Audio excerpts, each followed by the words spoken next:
I'm going to read you a little story called Albert and the Lion, and it's by Marriott Edgar. And this is Nanny or Jean Rundle reading it. And how old is Nanny? I'm 95 and a half. Thank you.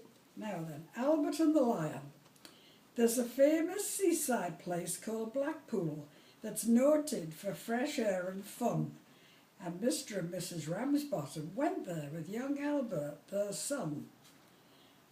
A grand little lad was young Albert, all dressed in his best, quite a swell, with a stick with an horse's head handle, the finest that Woolworths could sell. They didn't think much to the ocean. The waves, there was fiddling and small. There was no wrecks and nobody drowned. In fact, nothing to laugh at all. So seeking for further amusement, they paid and went into the zoo, where they'd lions and tigers and camels and old ale and sandwiches too. There were one great big lion called Albert. His nose were all covered with scars. He lay in a somnolent posture with the side of his face on the bars. Now Albert had heard about lions, how they was ferocious and wild. To see Wallace lying so peaceful, well, it didn't seem right to the child. So straightway the brave little fellow, not showing a morsel of fear, took his stick with its horse's head handle and pushed it in Wallace's ear.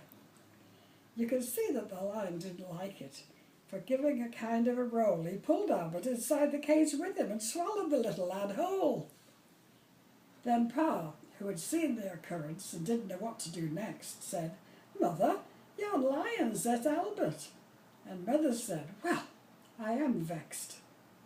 Then Mr. and Mrs. Ramsbottom, quite rightly when all's said and done, complained to the animal keeper that the lion had eaten their son. The keeper was quite nice about it. He said, "What a nasty mishap. Are you sure that it's your boy he's eaten?" Pa said, "I'm sure, there's his cap." The manager had to be sent for. He came and he said, "What's to do?" Pa said, "Yon lion's at Albert, and him in his Sunday clothes too." Then Mother said, "Right's right, young fella. I think it's a shame and a sin for a lion to go and eat Albert after we've paid to come in." The manager wanted no trouble. He took out his purse right away, saying how much to settle the matter. And Pa said, "What do you usually pay?" But Mother had turned a bit awkward when she thought where her Albert had gone. She said, "No, someone's got to be summoned." So that was decided upon. They went off to the police station in front of the magistrate chap. They told him what happened to Albert and proved it by showing his cap. The magistrate gave his opinion that no one was really to blame, and he said that he hoped the Ramsbottoms would have further sons to their name. At that Mother got proper blazing, and "Thank you, sir, kindly," said she.